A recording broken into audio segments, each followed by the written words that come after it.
welcome back to my YouTube channel. Today we are going to discuss about a famous dataset called YouTube Global Stats dataset. This has been received from our client to analyze and we need to come up with an actionable insight with respect to the global YouTubers. So this particular dataset has got ranks, YouTuber details, and then we have a subscriber information, and then we have a video views category, title, uploads, and where the country it is being originated, and the abbreviation of the country, and then we have channel type followed by video views. Okay. um, After that we have all the details with respect to earnings. So if you look at right from column O, we have lowest monthly earnings, highest monthly earnings, and then highest monthly earnings, then highest yearly earnings, lowest yearly earnings, and also it shows details about the subscriber who opted for the last 30 days, and then followed by it has also give us a snippet of when it was created, that is created a year, month, date. And also here we would be able to understand something called how many of them got territory education, because there is a assumption whoever running the YouTube channels might have enrolled into territory education enrollment. So with this information we can identify easily who are all enrolled and what is the percentage from the country perspective. And then followed by we have population of that particular country, and then unemployment rate. Okay. Then we have something with respect to the population, that is the unemployment rate, urban population, and we also have countries longitude and latitude information, which will boils down to the geo coordinates of the particular location of the country. Okay. So this is the data which we have right now in place. With this data set, what we are going to do, we are going to analyze each data points and come up with an actionable insight which will give what you call a significant information to the business for them to make any sort of judgment based upon this data set. Okay. So before we practically start our analysis part, I just wanted to say something about this data set. Okay.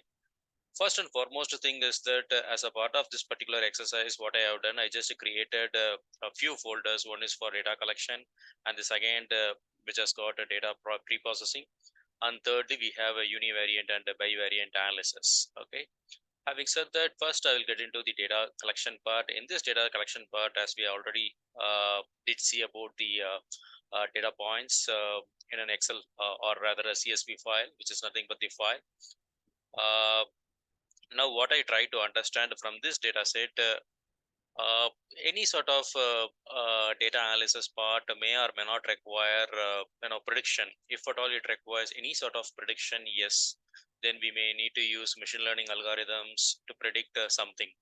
So based on this data set, what I understood, what kind of thing that I would like to orchestrate here is that this doesn't require any sort of prediction as such. Rather, we will have to analyze this data in and out and come up with an actionable insight with these data points. Okay. So if you look at this particular document, it shows about the basic details about this data structure. It has got 995 rows, 28 columns, and this is the data set.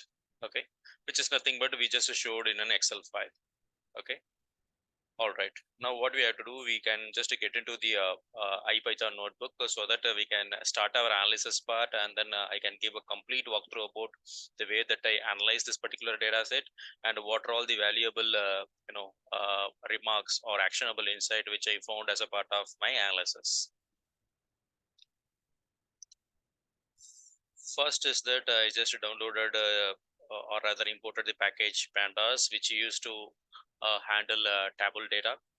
Okay. Next is that I'm calling read underscore CSV from pandas library.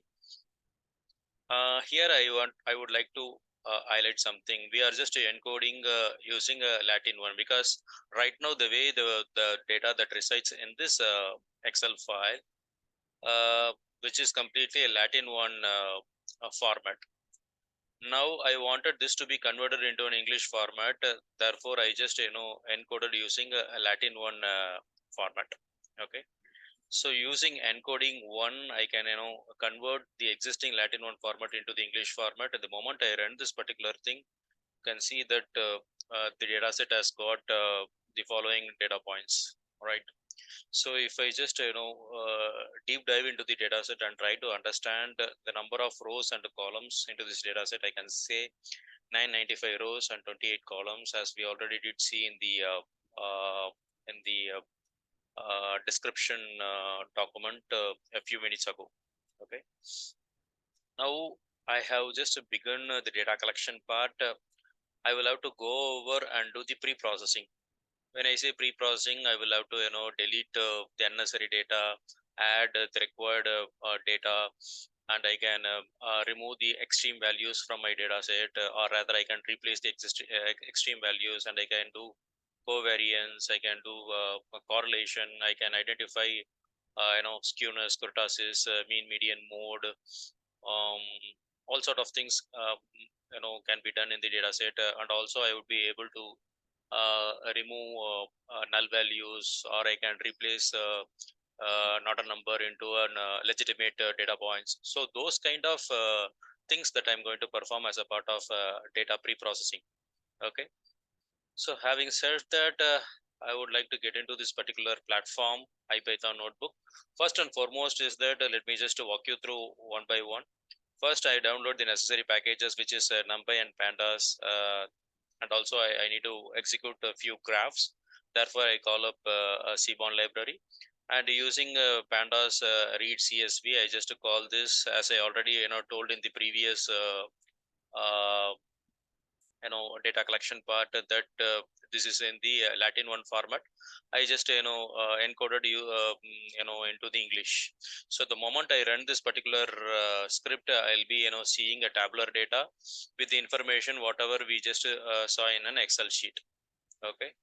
So once I see this information, I can understand that this is the information. Now I wanted to understand more information, or rather I wanted to understand the nomenclature of this particular data set. So what I'm going to do, I'm going to execute info on top of this data set. Once I execute the info, I can understand how many columns I have, how many of them consist of null values, how many of them do not have null values, and what is the data type. Okay. So here I would like to give an information about this data type. If you look at the first one, it's an integer. This is a categorical data. That's why it's an object. This is a float. Okay, this is how it's been repeated for all these 28 variables. Okay. Now what I'm going to do, I found there are some data points which is missing in each. I wouldn't say in each column. Predominantly, columns having a null value. So I'm going to remove those null value using isNull sum function. There are various ways to remove the null values. Either I can identify central tendency, that is mean, median, mode, I can replace, or what I can do, I can run a machine learning algorithm, and then I can predict the blank values once I run the algorithm. But in this case, both those things wouldn't be solution at all, because we don't know where and all we have not a number, and moreover practically it's not possible, even if it is possible to replace using central tendency, it may not give sufficient information in terms of analyzing this data set.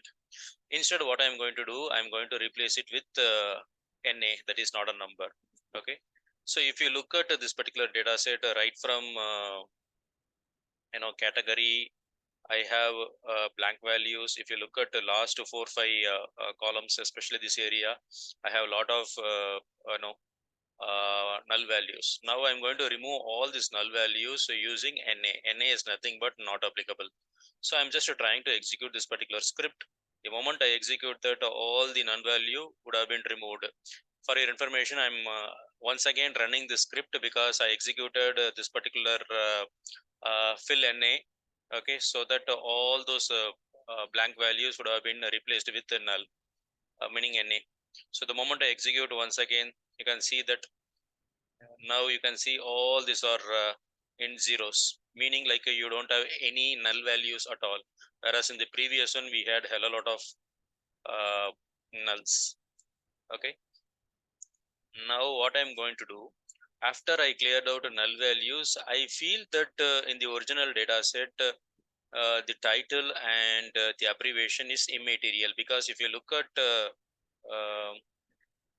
title and also the abbreviation, which is repeated by this YouTuber and country respectively, because YouTuber, whatever you see, T series, YouTube name, all these are repeated here. And also this country, example India, United States, it's being abbreviated as IN, US respectively. So I feel that a title and abbreviation is immaterial in this data set. So what I'm planning to do, I'm planning to remove both those variables from my data set. So to remove that, what I'm trying to do, I'm trying to execute a drop method. I'm planning to remove title and abbreviation from my data set. So okay, the moment I remove that, okay, it's gone now. Okay, so title, after category we have title, after uploads we have country and abbreviation. After category we don't have titles, after country we don't have abbreviation as such now. Okay, we have successfully removed title and abbreviation from this data set. Okay, now I wanted to make sure if at all I have any duplicate value in my data set. To identify that, I'm going to execute this particular script. The moment I execute this particular script, okay, I don't have any duplicate records in my data set. Okay, therefore I don't have to remove any duplicates, since it's the duplicate records are not there in the data set. So I'm proceeding ahead.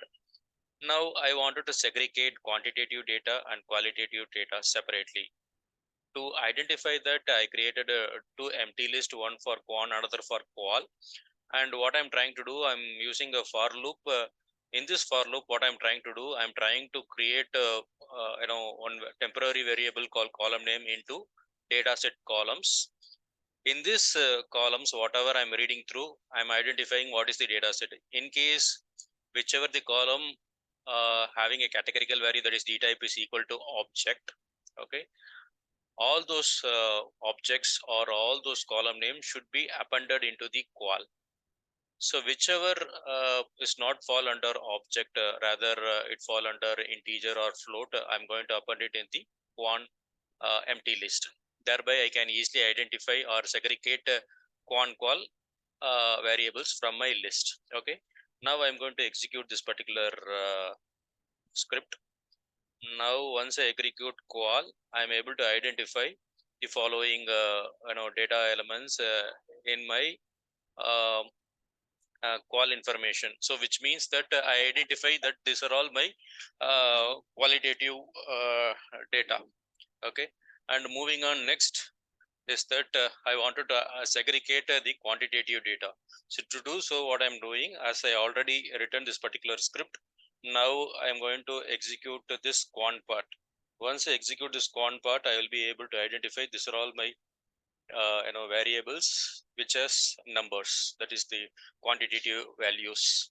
Okay, so after this, what I'm trying to do, I'm trying to identify the covariance among the quantitative data. So once I identify the covariance among the quantitative data, I will try to identify the correlation among the quantitative data whatever exists in our data set. To do so, what I'm trying to do, I'm getting to this quant part. Okay, so I will just execute this particular script. The moment I execute that, what is happening right now? If you look at this particular data set, let me grab my pen. So if you look at this particular data set, you have the highest yearly earnings and you have the lowest monthly earnings. Okay, which has got uh, more than 9, which means it's positively correlated. Similarly, if you look at lowest monthly earning, and then highest highest yearly earning.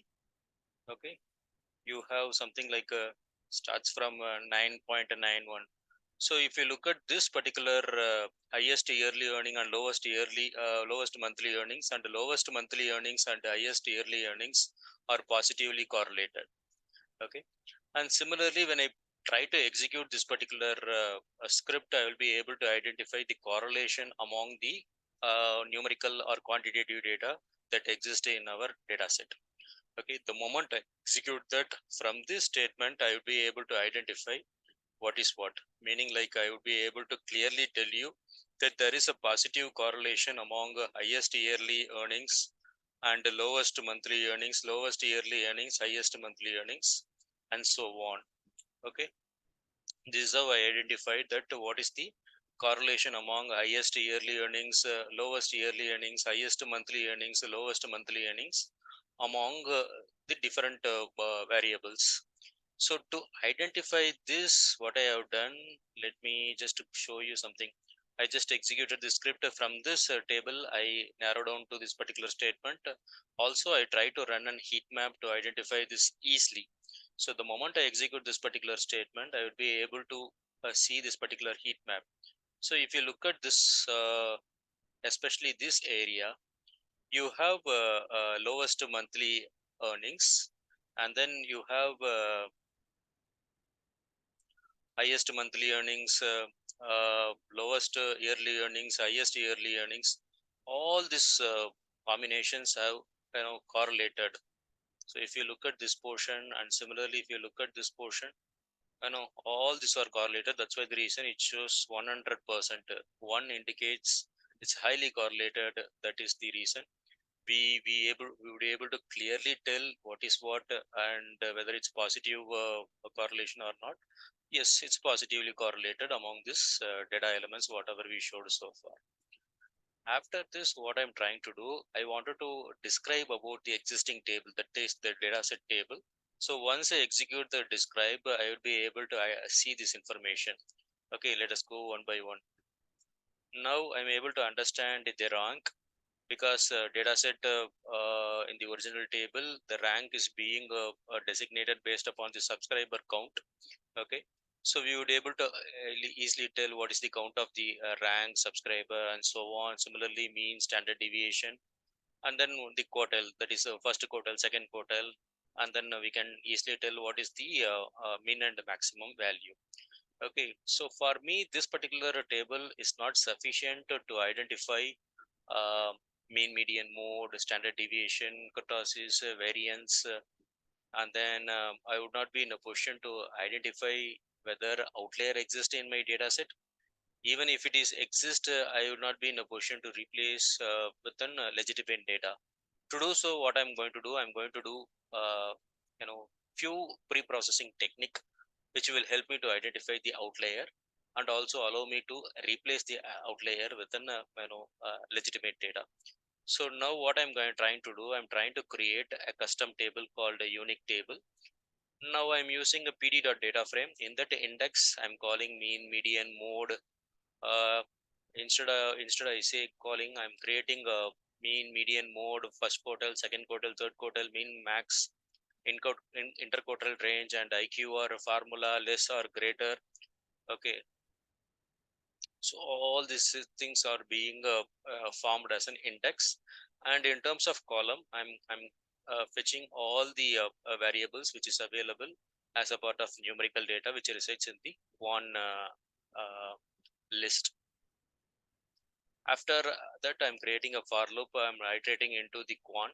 So in that quant, whatever be the column name that I created, that index, against that I'm querying the main table for to do. From that, I'm getting the mean, and then I'm placing it in the unique table under mean. The same thing is applicable for median, mode, and then I'm trying to identify the percentile, that is 25th, 50th, 75th, that is Q1, Q2, Q3 from the data set. After that, I'm trying to identify min and maximum value that is exist in my data set. After that, what I'm trying to do, I'm trying to apply the interquartile range. Okay, so the formula to apply the interquartile range is that Q3 minus Q1. Okay, so the moment I done that, I got some value. After that, what I'm trying to do, I'm trying to apply the 1.5 IQR rule. So the moment I multiply IQR with 1.5, I got some X value. After that, I'm trying to identify what is the lesser value and greater value. To do so, what I'm trying to do, I'm trying to identify the first quartile value. In that, I'm subtracting with the 1.5 IQR rule value.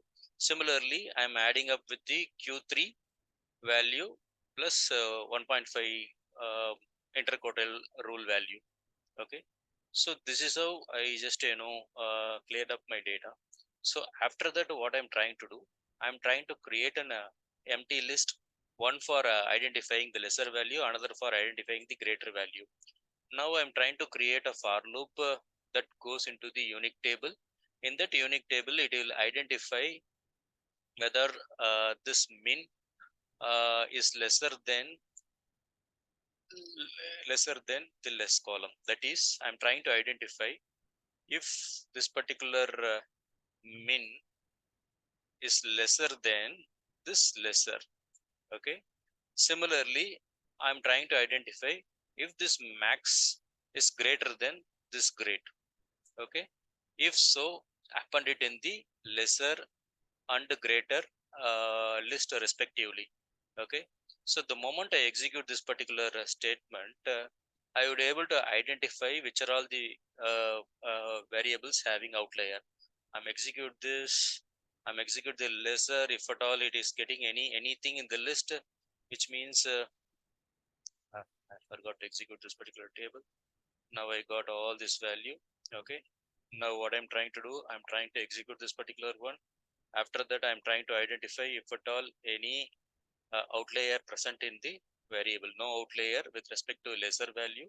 Similarly, I'm trying to identify with respect to the greater, and we can verify if at all we have any outlier. Okay, we have outlier with respect to the subscriber, video views, upload, lowest monthly earning, highest monthly earning, lowest yearly earnings, highest monthly earnings.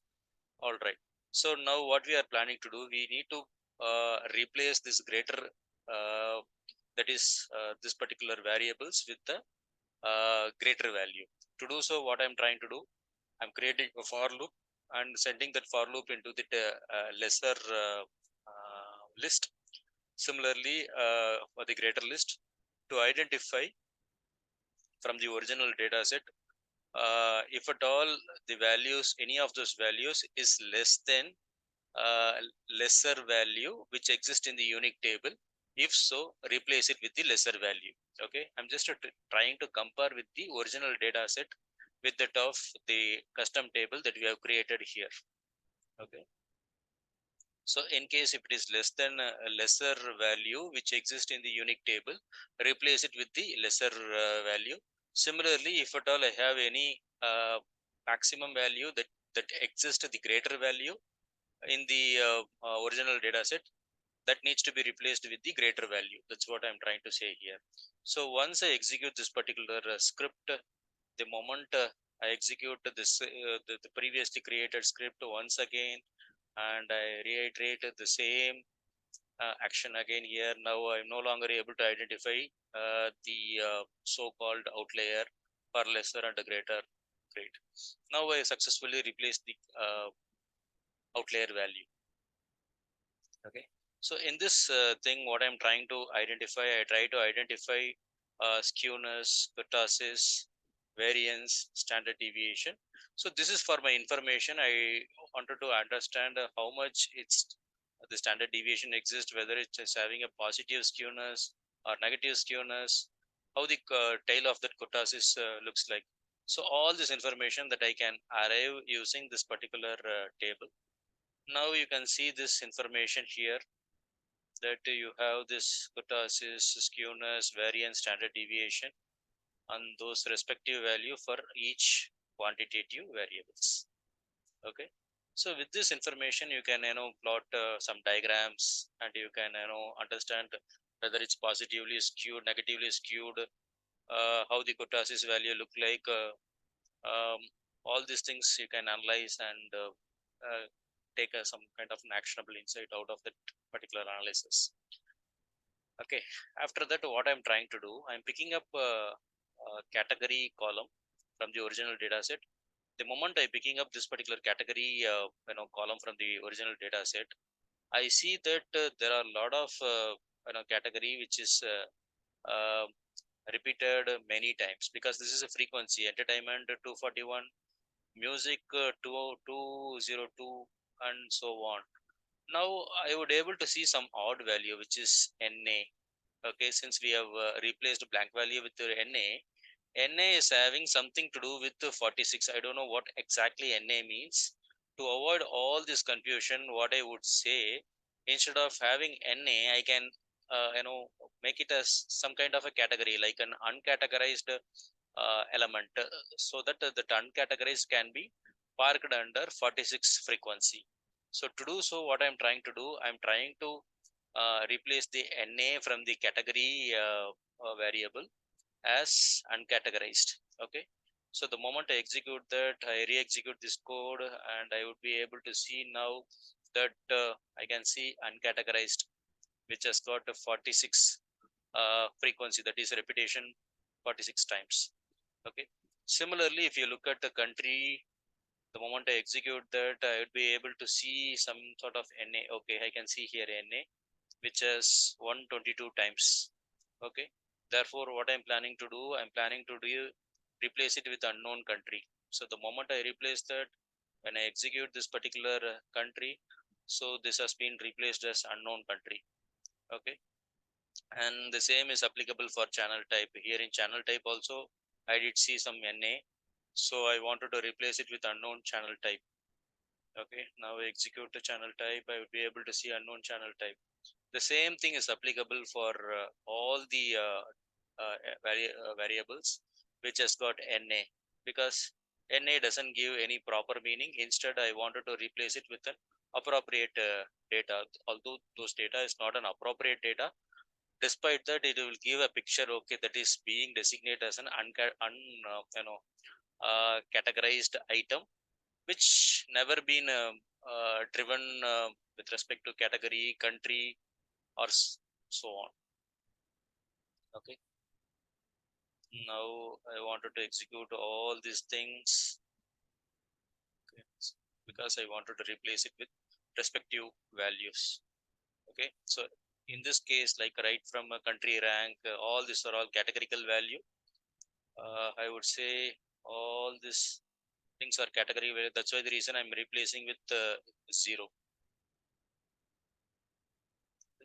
All these are replaced with 0. Now I wanted to uh, remove the unwanted data, because what I feel is an unwanted data. Suppose I have a data set, predominantly each row or may not have zeros. So at that point in time, what I will do, whichever the variable has got zeros, instead of keeping it in the database or in my data set, I can remove that. Even if I have that, that doesn't give any meaning to me, meaningful insight to me, rather to the business. Instead of having that in my analysis part, I wanted this to be removed. So to do so, what I'm going to do, I'm going to execute the script first to identify which are all the values is having zeros. So if you look at video views, video view rank, country rank, uploads, and so on, all these things are having zeros. I just wanted to put an or condition because you are able to see the pipe symbol. So using that pipe symbol, I'm putting an or condition. Wherever we have 0, please remove those data from my data set. Okay, so the moment I identify zeros, okay, so these are all my data. I have 420 rows which has got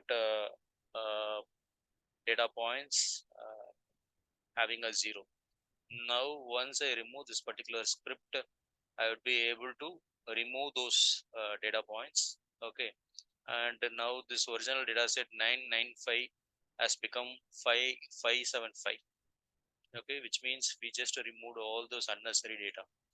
Now what I'm trying to do, so from this data point, I would able to identify created year, month, date. Okay, so if you look at the created year, created month, created date, all these things are what you called different data type. For example, if I go to dataset.info, I'd be able to see that created year, created month, created date here. Okay, created year is float, month object, date again float. Now I wanted to replace it with an integer value so that I can perform some kind of a action on top of those data. So first I'm trying to convert this as an integer. Okay, so once I convert this as an integer, this is the data points I have, these things. Okay, I converted this as an integer. Now what I'm trying to do, I'm trying to call up a lambda function. So using this lambda function, I'm trying to call up this created date, month, year, and then I wanted to put it in a format like a dd followed by month and then followed by year. Okay, so that I can make it as a one data point instead of having a three different data points. Okay, so I'm formatting into 0, 1, 2 and access equal to 1.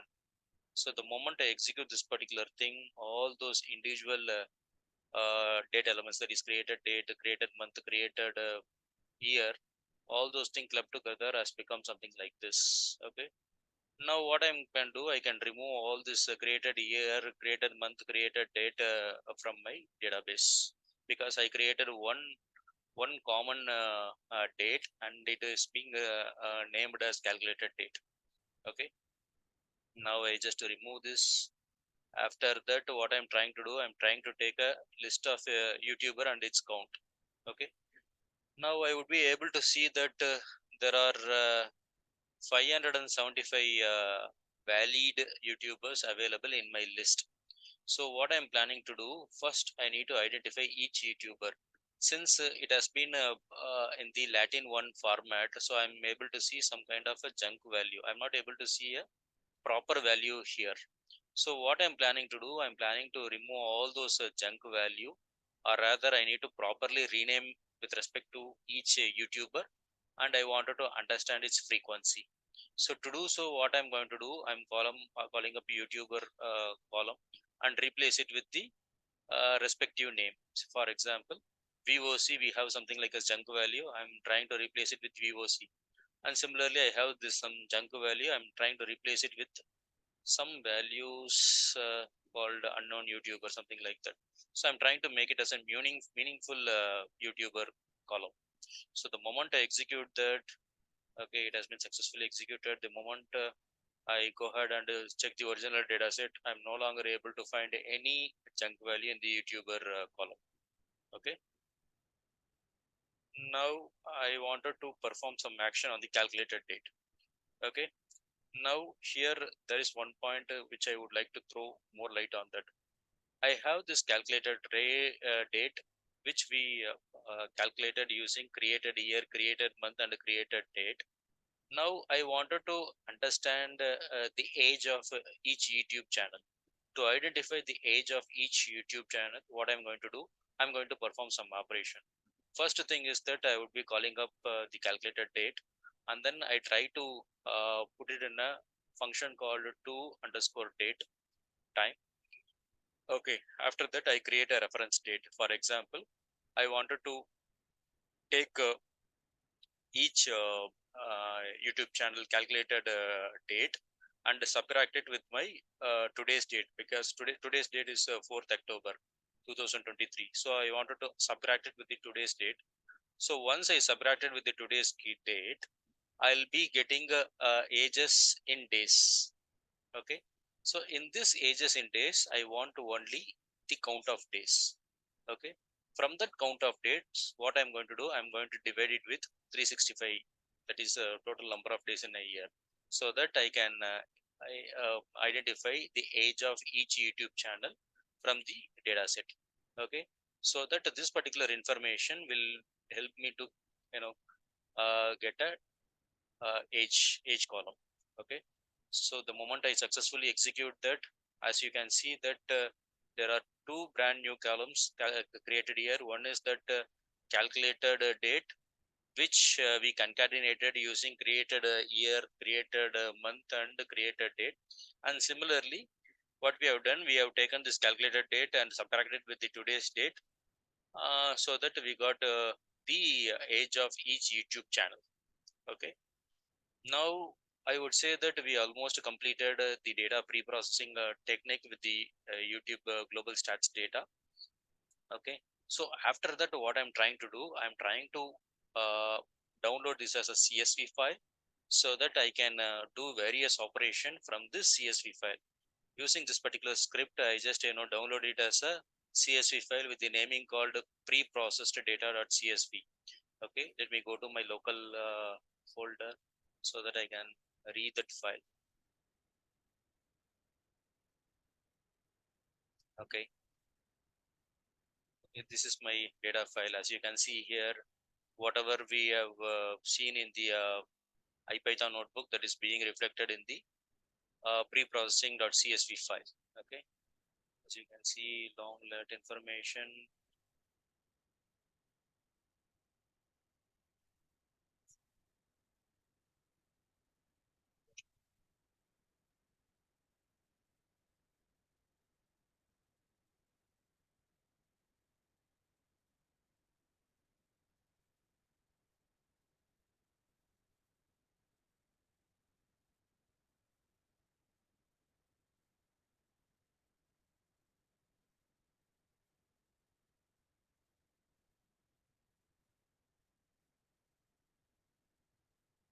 Okay, so this is how we need to do the pre-processing with respect to the YouTube channel global stats data. So with this information, I'm concluding this particular session. We have successfully generated a pre-processed data file. I'm going to post one more video, which is a continuation of this particular exercise, which will help you to understand how we are going to perform univariant or multivariant analysis using this data set. And also I would be sharing a couple of questions. For those questions, I would be able to give you my actionable insight using various data frames and also graphs and a picture, so that you would be able to easily understand what I was trying to found out as a part of my actionable insight, which is being proposed as a part of this particular YouTube stats data. Stay tuned. Thanks for listening my YouTube channel. Have a wonderful day ahead.